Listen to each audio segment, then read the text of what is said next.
Senhor Presidente, o valor da dívida atualmente ronda os 60 milhões de euros. O que traçou desde já para conseguir abater este montante, tendo em conta a pressão dos bancos, os juros relativos a empréstimos e, naturalmente, as dívidas a fornecedores também? As responsabilidades da Câmara, de facto, andam à volta desses montantes, entre a dívida efetiva e dívida comprometida, aquilo que são os compromissos que foram herdados. Nós temos feito um esforço de enorme contenção. Contenção ao nível daquilo que são as nossas despesas correntes, ao nível da contratação, e temos tido também uma grande preocupação em diminuir os custos com o pessoal, nomeadamente no pagamento de horas de serviço, de horas extraordinárias. Comparativamente ao período homólogo, portanto, comparativamente ao ano passado, já diminuímos em mais de 40% aquilo que era o trabalho extraordinário. Esse é um indicador muito importante quando estamos com credores, quando estamos a negociar com a banca, com quem temos dívidas enormes e problemas enormes. Um dos indicadores que também solicito é saber se a Câmara está a fazer aquilo que tem que ser feito para tornar as suas despesas sustentáveis perante o quadro de receitas que temos, que é extremamente frágil. Portanto, a diminuição das horas extraordinárias levou também a uma certa mudança de mentalidades dos funcionários da Câmara. Como é que foi? Eu acho que os trabalhadores da Câmara não têm qualquer tipo de responsabilidade sobre o pagamento de serviço de trabalho extraordinário. Há várias explicações para esse trabalho extraordinário. Uma tem a ver com a própria dinâmica de atividades da Câmara, que muitas vezes vão cair fora dos horários de trabalho, serviços de urgência. Temos o caso dos bombeiros, que é sempre de serviço muito extraordinário, mas aquilo que temos aqui procurado é, com os nossos técnicos, com os coordenadores das áreas técnicas da nossa Câmara Municipal, fazer um plano de organização, de planeamento de trabalho, que de alguma forma possamos prever ao máximo o tipo de atividades que temos e diminuir o risco desse trabalho extraordinário. Portanto, o trabalho extraordinário existirá sempre, é necessário, quer do ponto de vista operacional, serviços bombeiros, mas também havia algum do ponto de vista dos nossos serviços administrativos que não nos parecia justificar na dimensão que tinha. Quando espera bater até ao final do ano deste valor? Olha, eu não lhe sei dizer, com toda a franqueza. Aquilo que nós procuramos fazer no nosso dia-a-dia é um esforço de contenção máxima. Portanto, nós queremos continuar a diminuir as nossas despesas correntes. Esse é um trabalho que é feito em conjunto com os nossos serviços, em conjunto com as nossas freguesias. É uma exigência diária, não o quisemos quantificar, até porque há muitos processos neste momento em negociação com credores que estamos a procurar fazer planos prestacionais em relação a essas dívidas que são enormes. Há neste momento o PAEL a ser discutido, há o Fundo de Apoio Municipal para ser regulamentado e, portanto, neste momento, perante esta conjuntura ainda de grande incerteza em relação aos instrumentos financeiros aos quais o município poderá recorrer, não poderemos ainda, com verdade, quantificar esse montante. Para além do PAEL, falou-se agora então do Fundo de Apoio Municipal. Qual dos dois instrumentos a Câmara deverá adotar, ou os dois? Como é que será feita essa articulação? Olha, eu na sexta-feira fui recebido pelo Presidente do Tribunal de Contas e pelo Diretor-Geral do Tribunal de Contas. Na semana anterior tinha tido uma reunião com o Sr. Secretário de Estado da Administração Local. O único instrumento que neste momento está regulamentado é o PAEL e vamos continuar a explorar o PAEL, mas sem perder de vista aquilo que poderão ser as vantagens para o Fundo de Apoio, do Fundo de Apoio Municipal. Portanto, vamos continuar a insistir no PAEL, como é público. Em fevereiro do ano passado, o Tribunal de Contas suscitou um conjunto de questões relacionadas com o PAEL, que o anterior Executivo não deu a resposta cabal. Estamos a trabalhar nessa matéria e hoje temos um interlocutor privilegiado, uma vez que desta reunião com o Tribunal de Contas também saiu ali um conjunto de posições comuns que, creio eu, nos poderão ajudar a agilizar alguns procedimentos em relação a este instrumento. Mas permita-me que sublinhe, sem perder de vista as eventuais vantagens que o Sr. Secretário de Estado nos transmitiu do Fundo de Apoio Municipal, seja pela totalidade daquilo que está em causa, seja como complemento do próprio PAEL. O próprio Presidente da Associação de Municípios disse há poucos dias que há várias câmaras que estão na iminência de não poderem pagar ordenados aos funcionários. O Cartaxo este mês também teve uma situação difícil por causa do TOTA. Inevitavelmente o Governo vai ter que franquear um pouco mais as portas às câmaras.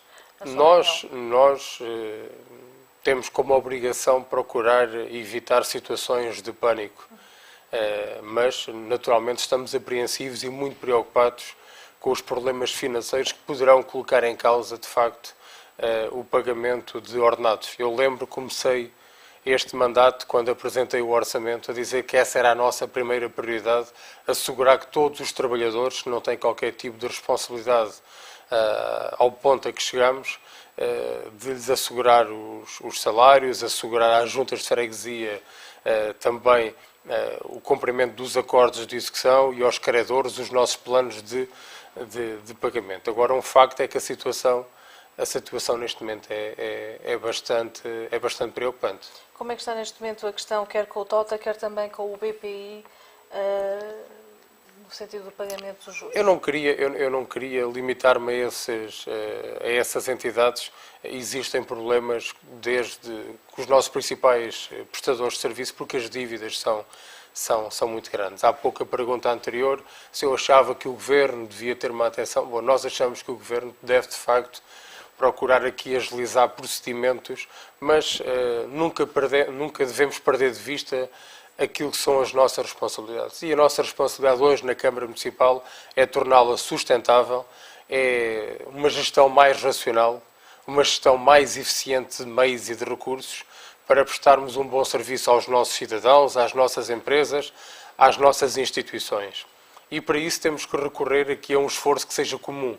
Eu dou o exemplo da primeira fase de um programa que fizemos de cuidar da nossa terra, em que Câmara e Juntas de Freguesia concentraram recursos humanos e equipamentos para dar uma limpeza grande aqui à freguesia do Cartaxo.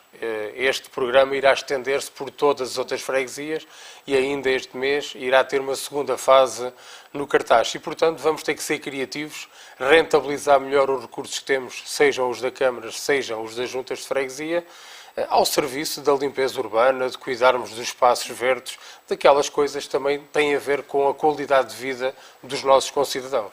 Este valor de dívida, quando tomou posse, mostrou alguma perplexidade. No entanto, esta dívida também foi gerada em grande parte durante os mandatos de Paulo Caldas. O Sr. Presidente também integrou um desses executivos. Na altura já pressentia esta escalada? Sim, aliás, como sabem, eu tive uma posição na altura de força contra a política que estava a ser seguida e isso acabou por ditar a minha saída da equipa, porque era visível que só poderíamos chegar a esta situação. Portanto, eu assumo, já estava desenfreadamente. Eu assumo também todas as minhas responsabilidades. Penso que a determinado momento houve um certo deslumbramento, houve uma falta de controle e foi visível, e era visível para quem estava por dentro das situações, que o caminho não poderia ser aquele. E, portanto, o caminho... Tentou incutir alguma calma em Paulo Caldas? Sim, naturalmente. Repare, naquelas equipas, quer eu, quer as pessoas que faziam parte da equipa, e em 2 mandatos saíram 5, 6, 7 vereadores da Câmara Municipal, saíram os presidentes da Assembleia Municipal, em oposição a um caminho que, a olhos vistos, só poderia dar numa situação financeira precária como aquela que vivemos. Mas acho que acima de tudo agora interessa a todos nós aprendermos com os erros do passado e projetarmos um futuro diferente para a nossa terra e, portanto, é aquilo que todos os dias também nos motiva a trabalhar quando vimos para a Câmara Municipal. Mas é muito difícil. Consegue dormir de noite a pensar na dívida? Não, consigo. Naturalmente que vivemos com preocupação, vivemos apreensivos, porque esta dívida também significa que há credores que neste momento estão a passar por dificuldades em função das dívidas da Câmara Municipal, apreensão porque temos ordenados para pagar, apreensão porque estávamos a ter outros meios e outros recursos para limpar as freguesias e a cidade, para limpar... para cuidar melhor dos nossos jardins, da nossa iluminação pública, para dar algum apoio ao associativismo que faz um trabalho extraordinário, para ter outro tipo de intervenção junto das escolas onde se joga o nosso futuro, mas também encarámos este desafio sabendo que iríamos encontrar as dificuldades e estamos muito satisfeitos por ter merecido a confiança das pessoas para liderar nestes tempos de desafio o nosso Conselho, porque acho que a manter aquilo como estava, o descalabro iria ser enorme. No que diz respeito aos trabalhadores da empresa Rumo 2020, alguma novidade sobre este processo e a possível inclusão dos trabalhadores na Câmara? Como sabe, é um processo que nos preocupa bastante. Em primeiro lugar, estamos a falar de trabalhadores, de pessoas que exercem as suas funções já há algum tempo em serviço público, pessoas que têm família, também têm que meter pão em cima da mesa, têm encargos, têm filhos para cuidar e, portanto, essa é logo a primeira razão para estarmos bastante preocupados. As diligências que efetuei foi junto do Secretário de Estado, na reunião que há pouco falei, procurar sensibilizá-lo para termos uma autorização especial para que aquelas pessoas que nos fazem falta, seja nas escolas, nas áreas da cultura, que nos fazem muita falta para assegurar um bom trabalho nesses equipamentos, possamos continuar com o seu serviço e internalizá-las no quadro da Câmara Municipal. E a possibilidades, o que é que houve por parte do Secretário de Estado? Eu só acredito naquilo que depois é factual. Tanto da parte do Sr. Secretário de Estado, houve a manifestação da vontade de poder ajudar, mas sabemos que é um despacho conjunto entre Secretário de Estado e Ministério das Finanças. Vamos também aguardar, e estamos a aguardar uma reunião no Ministério das Finanças também para sensibilizar a outra parte, o outro Secretário de Estado, para esta nossa urgência. A liquidação desta empresa também está para breve. Na sua opinião, este tipo de empresas municipais vieram também mascarar um pouco a questão das dívidas das autarquias e acabaram por ser um engano? Bom, em primeiro lugar, dizer que, perante a lei, isto é uma situação também herdada, a empresa já devia estar extinta há perto de um ano, que a empresa já devia ter estado extinta e, portanto, o facto do anterior executivo não o ter feito já coloca a Câmara numa irregularidade. As empresas municipais, na altura quando nasceram, tinham um propósito. E o propósito, de alguma forma, era agilizar e flexibilizar a gestão camarária em áreas como o desporto, como a cultura, portanto, permitindo aligerar quer procedimentos, quer gestão de pessoal, de horários de trabalho, portanto, tinha alguns méritos. O que me parece é que grande parte das empresas municipais do nosso país, o seu objeto social foi desvirtuado e, portanto, serviram muitas vezes para a contratação de prestação de serviços, de prestação de trabalho, sem passar pela Câmara Municipal. Tanto aí, de facto, concordo com a extinção de muitas empresas que não justifiquem a sua existência e hoje a nossa, claramente, o tempo provou que as funções que a empresa municipal cumpria podiam ser cumpridos pela Câmara Municipal e por isso defendemos que os trabalhadores que nos fazem falta possam ser integrados no nosso quadro pessoal. Ainda temos aqui a questão da Caminhos do Campo. Ainda há alguns dias foram levantadas algumas dúvidas numa reunião de Câmara sobre esta empresa, que os vereadores mostrarem algum desconhecimento. Isto não deveria acontecer. Não foi um processo muito claro com a variação da oposição a esta empresa.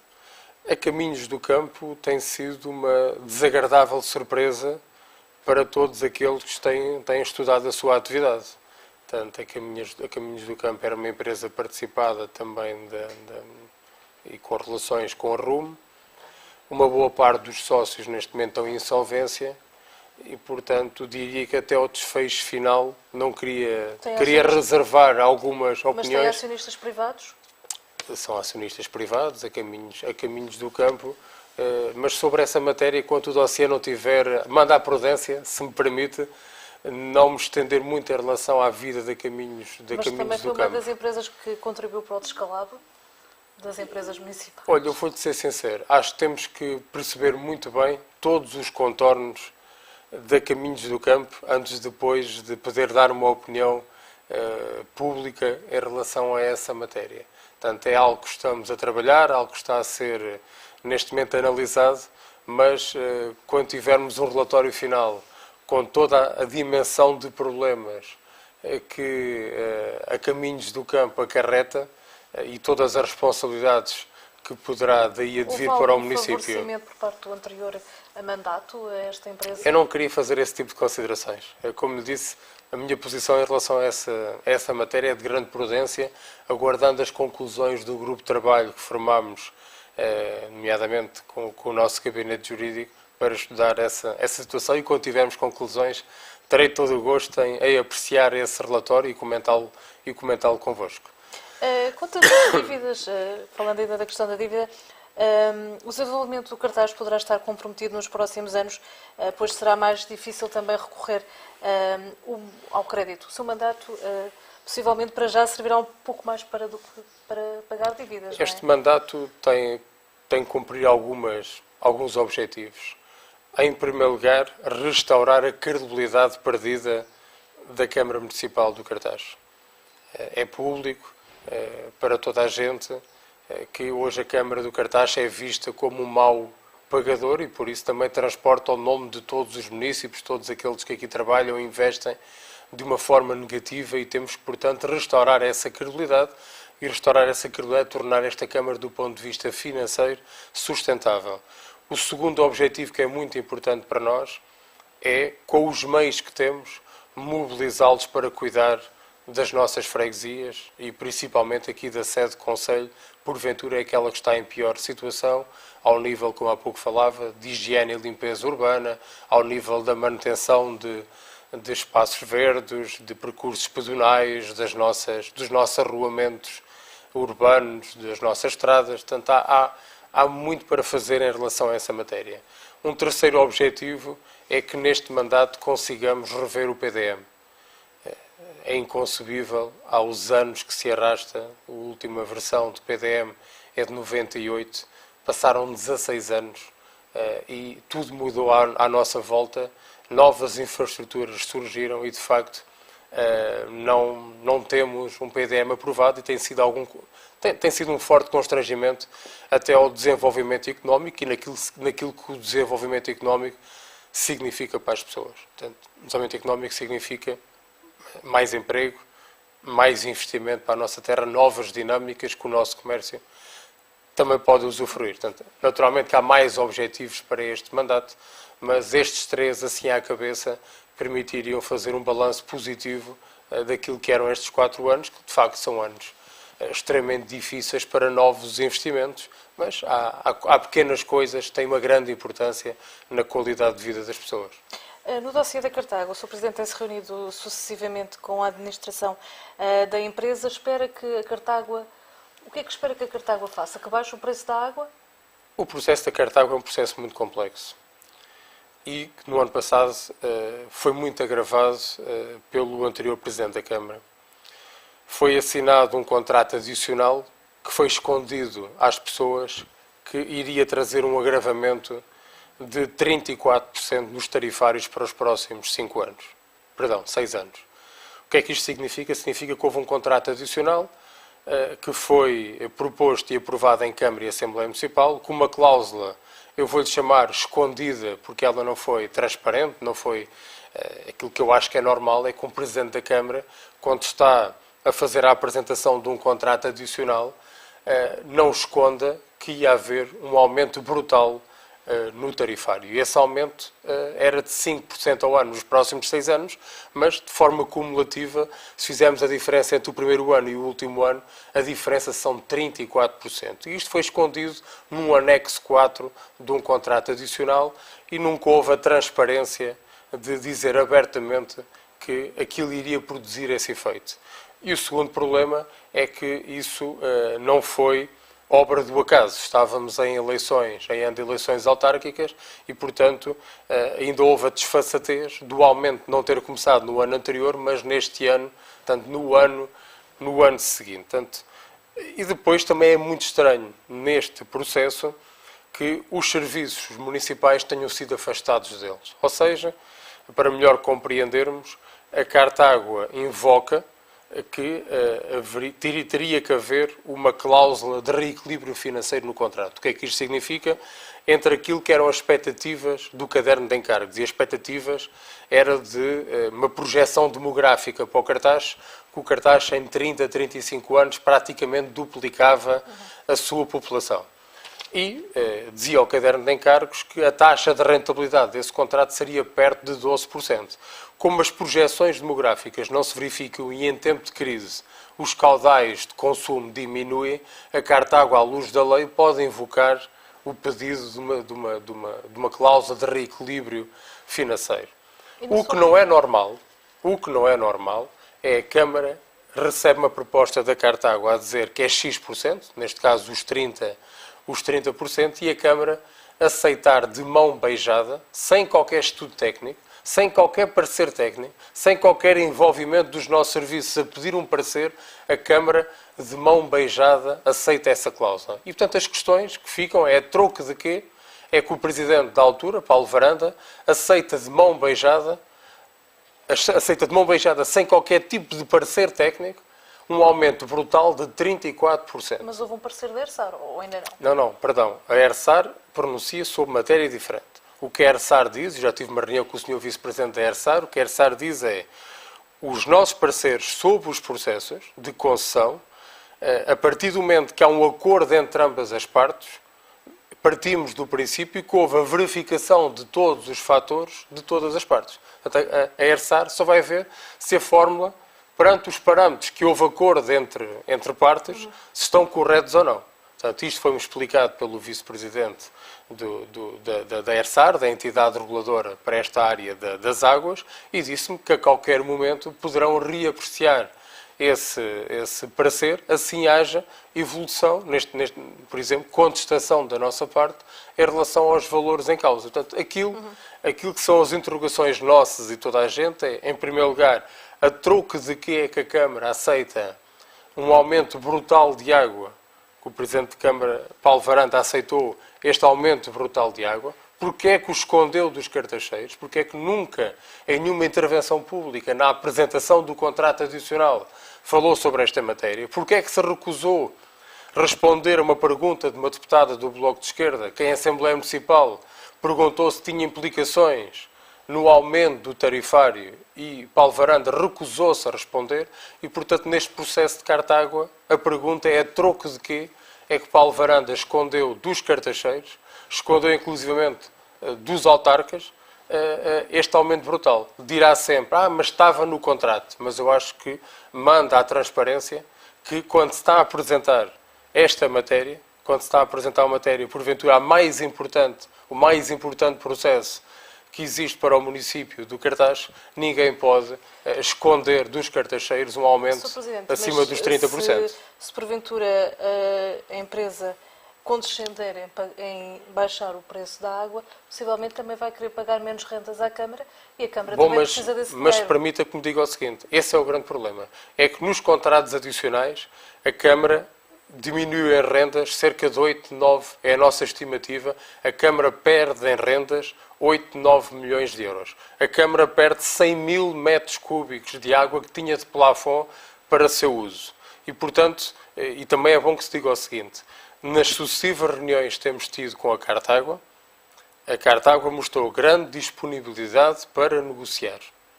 Para negociar até onde? Bom, aqui a questão neste momento que resulta do impasse é que nós pedimos à Cartágua que fizesse a demonstração da justificação do aumento de 30%. Porque, repare, se a Cartágua conseguir demonstrar de forma cabal que se justifica o aumento de 30%, nós partimos para a segunda fase, que é a negociação. E a negociação, vamos pedir à Cartágua, então, que esse pagamento não seja em 6 anos, mas seja em 8, em 10, em 12, o máximo prazo que possamos conseguir. Portanto, vamos fazer, e estamos a fazer, aquilo que não foi feito há um ano. É pedir à Cartágua que demonstre que esse aumento se justifica. Se a Cartágua conseguir justificar ao município do Cartaz que esse aumento se justifica, então nós já vamos começar a falar de prazo, de investimentos, portanto há muita matéria para tratar. Mas, Sr. Presidente, é difícil a Cartágua poder provar que precisa tanto desse aumento quando os lucros da empresa triplicaram em 2011? Bom, essa é uma das nossas questões. E por isso é que nós queremos um árbitro. O impasse que neste momento está criado é porque a Cartágua não nos conseguiu demonstrar, na nossa perspectiva, a justificação para este aumento brutal de água.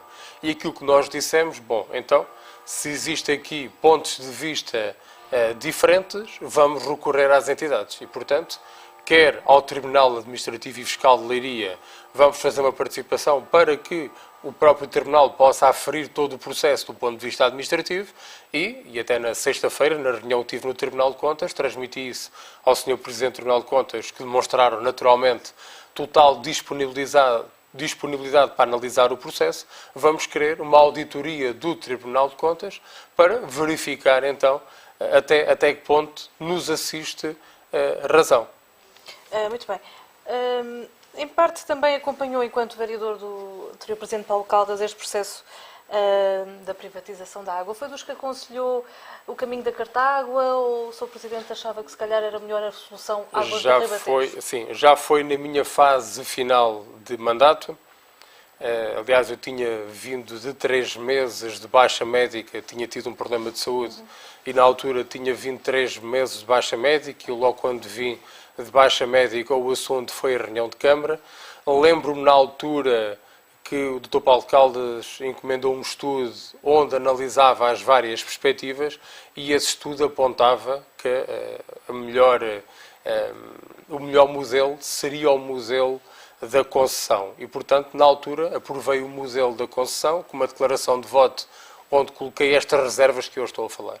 Portanto, ou seja, e uma das questões que pus na minha declaração de voto tinha a ver com o aumento do tarifário. O tarifário teria que estar sempre enquadrado dentro daquilo que eram padrões e valores médios a nível regional e que a nossa retribuição também não fosse prejudicada em função disso. Até porque a empresa não fez até à data o valor de investimentos que estaria previsto inicialmente.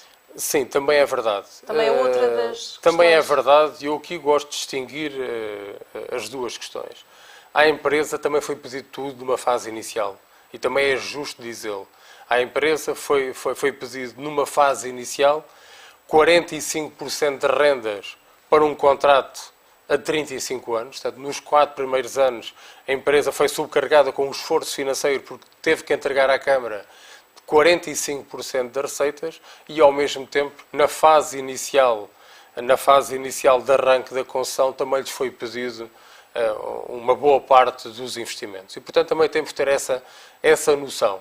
Agora, nunca podemos perder de vista que a empresa tem acionistas privados que defendem os seus interesses e eu acho que quem tinha que defender os interesses do município não esteve à altura de o fazer, com grave prejuízo para a nossa terra. Aliás, repara o seguinte, não é normal que a Câmara esteja 2, 3 anos até formar uma comissão de acompanhamento que tinha por missão fazer relatórios sobre a concessão, sobre o contrato de concessão, sobre as responsabilidades e obrigações de cada parte. Portanto, não é normal que estejamos 2, 3 anos... Não trabalhou bem. Bom, nem trabalhou, ela foi formada no ano passado, quando já devia estar praticamente formada logo desde o arranque da concessão. Portanto, não é normal. Portanto, e se há coisa que este processo está ferido com responsabilidades para a Câmara Municipal, para o Executivo anterior, é a falta de transparência. Portanto, não é normal que a Câmara esteja 2, 3 anos sem comissão de acompanhamento, que é fundamental para fazer toda a monitorização e toda a fiscalização das obrigações de cada parte num contrato que é só o contrato mais importante para o futuro do nosso concelho. Se o anterior Presidente da Câmara teve esse papel danoso, como está a dizer, porquê é que acha que não defendeu os interesses do cartaz? Teve desconhecimento da matéria? Essa é a grande pergunta. Nós, perante este processo, podíamos dizer assim, bom, não foi por esquecimento. Portanto, o engenheiro Paulo Varanda não foi por esquecimento que escondeu o aumento brutal de água que no ano passado acordou com a Cartágua. E aquilo que a mim me faz confusão, eu sou contra os climas de suspeição ou contra processos de intenções. Agora, a pergunta que ressalta a toda a gente é troco de quê é que isto foi escondido? A troco de quê é que a Câmara Municipal não pede um parecer técnico sobre este processo? Qualquer decisão que a Câmara faça, seja de urbanismo, seja de obras, seja o que for, passa por um parecer técnico. Os serviços da Câmara são envolvidos, fazem um parecer técnico para ajudar o poder político a tomar a sua decisão. Porque é que os serviços do município do Cartaz foram afastados deste processo? A nossa divisão de obras foi afastada deste processo. O nosso gabinete jurídico foi afastado deste processo. Não está no processo em relação ao contrato adicional qualquer parecer técnico e isso já foi assumido pelo engenheiro Paulo Varanda. E a pergunta que ressalta a toda a gente é: a troco de quê é que Paulo Varanda escondeu isto dos cardacheiros? A troco de quê é que não pediu nenhum parecer técnico para tomar uma decisão que é bastante gravosa, porque é um aumento acima de 30% da água que atinge o rico, atinge um pobre, atinge quem investe nesta terra. A troco de quê é que tudo isto foi feito na escuridão, tudo isto foi feito nas costas dos cartacheiros? Muito bem. Sr. Presidente, noutro tema, algumas escolas vão ter que fechar. Como é que a Câmara está a gerir também este dossiê? A questão das escolas é uma questão fundamental para termos que decidir. O Ministério da Educação avançou com o possível encerramento de 6 estabelecimentos escolares. O critério é o critério da lei, portanto, uma escola abaixo dos 21 alunos deve ser encerrada. E, portanto, da parte do Ministério da Educação, houve a intenção declarada de fechar a escola dos Casais Lagartos, Casais da Amendoeira, Casais Penedos, Ireira, Valada e a número 2 de Vila Xandorique. Aquilo tem sido a nossa posição, e felizmente é uma posição consensualizada. Este assunto já foi abordado em reunião de Câmara, já foi abordado em Assembleia Municipal, já foi abordado em Conselho Geral de cada um dos agrupamentos escolares, em reuniões conjuntas de freguesia. Aquilo que para nós é o nosso critério é, em primeiro lugar, o interesse, a defesa dos alunos. A defesa do interesse dos alunos, em segundo lugar, das suas famílias, naturalmente, e em terceiro lugar, onde essas escolas estão inseridas. E para nós o critério dos alunos aqui é fundamental.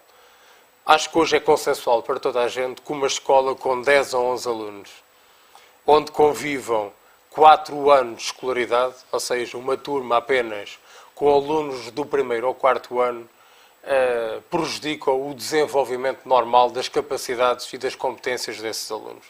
E, portanto, sensíveis a isso, estamos a tentar ao máximo, salvaguardando o interesse do aluno, dizer ao Ministério: bom, não há necessidade de encerrar tantos estabelecimentos, vamos tentar aqui agregar algumas escolas, com as projeções também demográficas que temos, para salvar algumas. Portanto, é neste momento matéria que está também a ser refletida pelo Ministério da Educação e aguardamos uma decisão. Será naturalmente uma questão que aí para a frente causará alguma polémica, alguma questão que eu acho que é normal. Às vezes o mal destas situações é que muitas vezes o Ministério da Educação olha ao país a partir de Lisboa. 2 km em Lisboa não tem a mesma distância como 2 km entre a Escola dos Casais da Amendoeira e Casais Penedos, por exemplo. 2 km em Lisboa é uma paragem de metro, ou são 2 paragens de autocarro. No meio rural, 2 km para famílias carenciadas, sem acesso ao transporte, com pouco transporte público, como é aquele que temos no nosso concelho e no país rural, 2 km significa muita insegurança para os alunos e muito transtorno para os encarregados de educação. Muito bem. Sr. Presidente, a esquadra da PSP também tem sido ultimamente alguma polémica, nomeadamente recebemos um comunicado do movimento Cartaz Cívico, em que fala do antigo diretor, agora acusado de corrupção na atribuição de empreitadas, nomeadamente a do Cartacho, e faz uma série de associações que culminam no nome do seu Presidente, nomeadamente que este diretor, que foi detido pela PJ, trabalhava lado a lado com a irmã de Pedro Ribeiro, pode ler-se neste comunicado. No gabinete de Conde Rodrigues, Paulo Varanda faz ainda outras associações, que Pedro Ribeiro foi vogal do Instituto de Gestão Financeira do Ministério da Justiça e que os engenheiros do Ministério em causa foram súbditos de Pedro Ribeiro enquanto este ocupava aquele cargo. Como é que comenta? Eu não consigo comentar. Acho que eu não vou ser meigo nas palavras. Acho que eu vivo na vida pública, no Cartacho, em funções públicas ou em trabalho político e partidário desde, penso eu, 95, 96, 97. E eu não me lembro de alguma vez ter visto algo tão sujo como esse comunicado. E, portanto, eu não vou dar contributos nem para alimentar coisas desse género, que eu acho mesmo que é política de sarjeta. Eu acho que esse tipo de política foi a votos também nas últimas eleições autárquicas e acho que as pessoas disseram exatamente o que não queriam. É a primeira vez que um Presidente da Câmara em funções no cartaz perde eleições. E, portanto, eu acho que mais do que qualquer resposta que eu possa dar a esse tipo de política, ela foi dada pelos meus concidadãos nas últimas eleições em setembro. Mas não temo que amanhã o clima esteja algo tenso, quando a inauguração da esquadra? Não. Eu acho que é um dia para celebrar. É um equipamento que há muitos anos estava para ser feito. Teve uma pseudo-inauguração na véspera de eu tomar posse. Portanto, o engenheiro Paulo Varanda foi à pressa, na véspera de eu tomar posse, inaugurar um equipamento que não estava pronto, que o Ministério não concordou com aquele tipo, ninguém esteve presente, a própria polícia foi proibida pelo Ministro de marcar presença. Portanto, a garantia que eu posso dar aos cartacheiros é que neste mandato, se tivermos alguma obra para inaugurar, ela só será inaugurada se estiver pronta. Era uma regra assumida por toda a gente. Há muitos anos só se inauguravam obras quando estivessem prontas, e aquilo que amanhã vamos fazer é a abertura de uma obra que finalmente está pronta. Sentimos muito honrados com a presença do Sr. Ministro e acho que não são pessoas pequenas ou episódios menores que vão de alguma forma retirar o gosto de nós todos, mais do que as placas de inauguração, que há pessoas que vivem obcecadas com placas com o seu nome de inauguração. O mais importante é comemorarmos que aquele equipamento vai estar finalmente, e é para isso que eles servem, não é para as nossas placas com os nossos nomes, mas que vai estar ao serviço das forças policiais para terem melhor qualidade no trabalho que prestam à nossa comunidade, que muitas vezes, por más razões, e às vezes por boas, também temos que recorrer àqueles serviços. Este jeito de fazer política do Sr. Vereador Paulo Varanda tem sido desconfortável para si? Não, para mim não. Repara o seguinte, nós temos sempre dois caminhos. O nosso caminho é alimentar essa forma de fazer política e eu isso recuso-me. Acho mesmo que aquilo que tem afastado muitas vezes as pessoas da participação política é esse tipo de manifestações que só se alimenta de insinuações, de acusações pessoais, e acho que isso é o pior que pode ser transportado para a política. O outro caminho, porventura, é o caminho mais difícil e é o caminho que temos procurado fazer sempre um esforço para percorrer. Também não somos imunes ao erro, somos humanos, mas procuramos todos os dias fazer o outro caminho, que é o caminho do trabalho, pela positiva, muitas vezes em silêncio, vendo essas mensagens negativas. Às vezes não é fácil manter uma postura serena. Já ponderou algum processo, eventualmente? Não, tudo isso está a ser ponderado, obviamente. Repare, quando nos sentimos ofendidos na nossa honra e na nossa dignidade, quando verificamos que os ataques pessoais, inclusive, e as insinuações estendem-se de forma recorrente à nossa família. E têm sido muito os ataques anónimos, cartas anónimas, mails anónimos, perfis no Facebook anónimos, constantemente com este tipo de insinuações. Vem da parte desta pessoa? Bom, repara o seguinte, até hoje eles eram anónimos. Até há poucos dias eram anónimos e não tinham rosto. Eu acho que finalmente caiu a máscara e, portanto, acho que hoje é visível para toda a gente quem é que patrocina esse tipo de comentários, mas isso aí confio na inteligência dos nossos concidadãos, que eu volto a dizer, tiveram a inteligência e a sapiência de, no passado mês de setembro, entre diversos projetos políticos que foram a votos e diversos protagonistas, pela primeira vez no cartaz, um Presidente da Câmara em funções foi retirado da função de Presidente, e acho que isso também deveria levar as pessoas a refletir. Eu tenho mantido uma excelente relação com todos os partidos e todas as forças da oposição. Acho que não há presidente nenhum na história do Cartaxo que já tenha chamado tantas vezes as diversas forças políticas a pronunciarem-se sobre os dossiês que eu considero estruturantes como eu. Mesmo as forças políticas que não têm representantes autárquicos, que não têm eleitos, como o Bloco de Esquerda, como o CDS-PP, nunca foram afastados nada. Eu tenho-os convidado de forma insistente, dado informação, e têm sido chamados aqui ao meu gabinete para se pronunciarem. Acho que os problemas graves que temos para ultrapassar devem nos conduzir todos de forma responsável a apresentar ideias e projetos para resolver esses problemas que são muito graves para os nossos cidadãos. Eu acho que nenhum cidadão do nosso Conselho percebe que neste momento de dificuldades esse movimento dito independente assuma-se sempre com este tipo de posturas e este tipo de posições, não dando qualquer contributo para resolver os problemas do nosso Conselho. Sr. Presidente, qual é que é neste momento um ponto de situação relativamente à auditoria? A auditoria foi entregue às entidades e, portanto, aguardamos com expectativa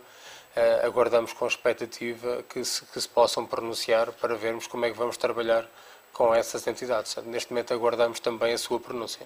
Houve quem dissesse que muitos dos assuntos deverão ser estudados por uma auditoria privada, mas dada a questão da dívida do município seria mais difícil. Todos nós estamos de acordo que, de facto, a auditoria que todos nós desejávamos seria uma auditoria mais célere e, para ser mais célere, porventura, aqui uma empresa privada poderia servir-nos melhor.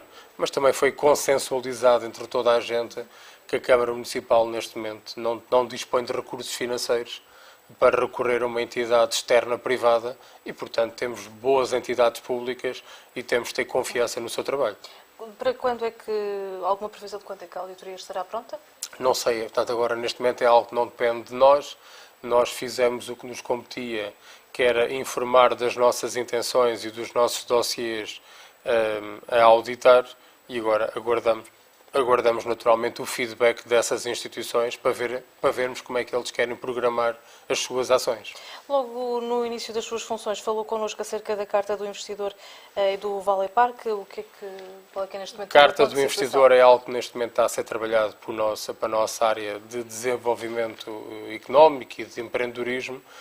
O Valley Park é um processo diferente. É um processo pelo qual, nesta altura, estamos bastante preocupados.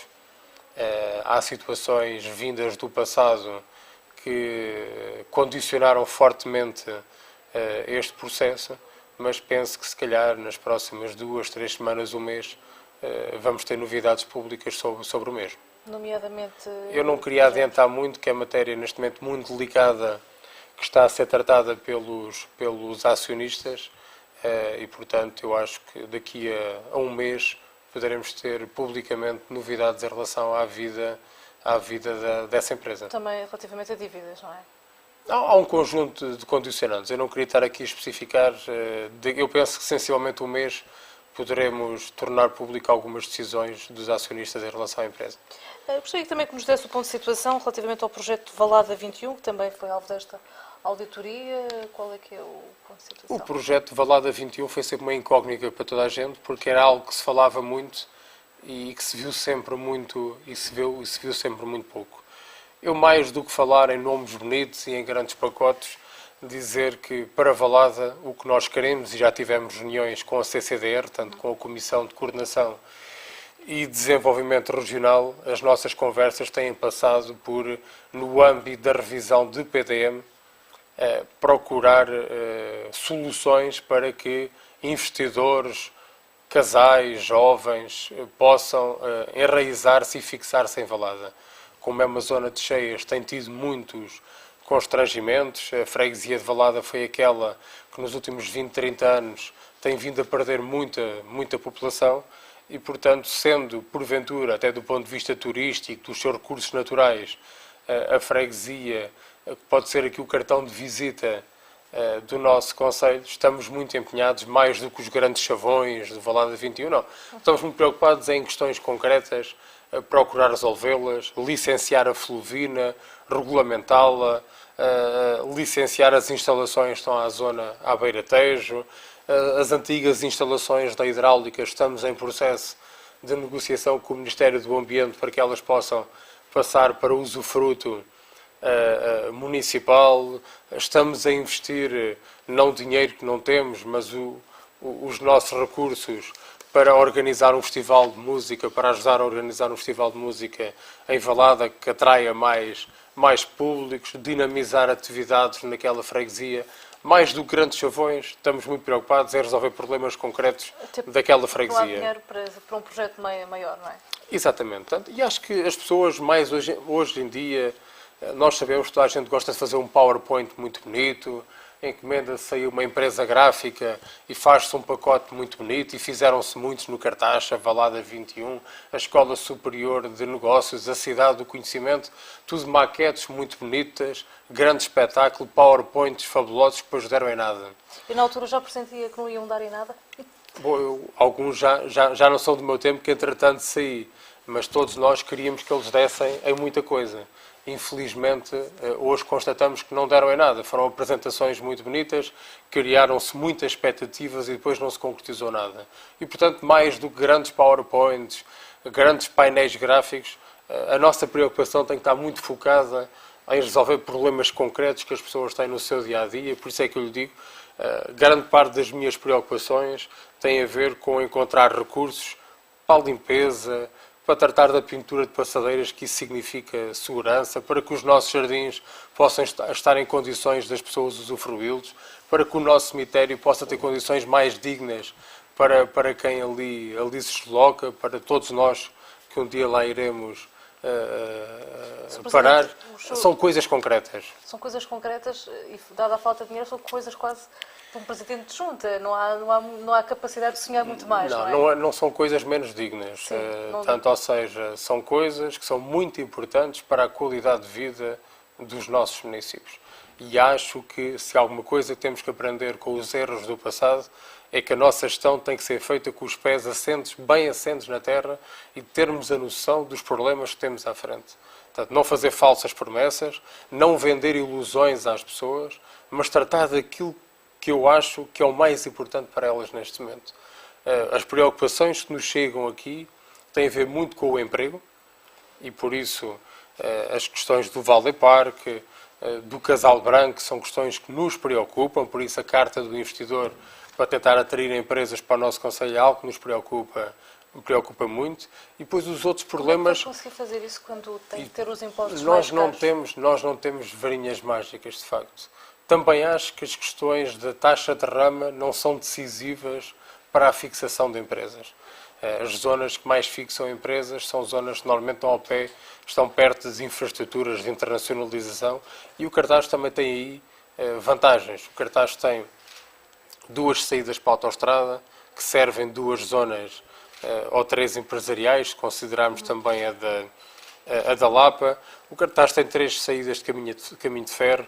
Estamos a menos de 1 hora das 2 principais infraestruturas de internacionalização do nosso país, seja o aeroporto internacional, seja o porto de Lisboa. Portanto, e acho que temos aqui uma localização geográfica extremamente vantajosa que temos que potenciar. Não há varinhas mágicas, não vai ser com um estalar de dedos, não vou prometer que seja de um dia para o outro. Agora, acho que quanto mais cedo começarmos a fazer esse caminho, mais cedo poderemos colher os seus frutos.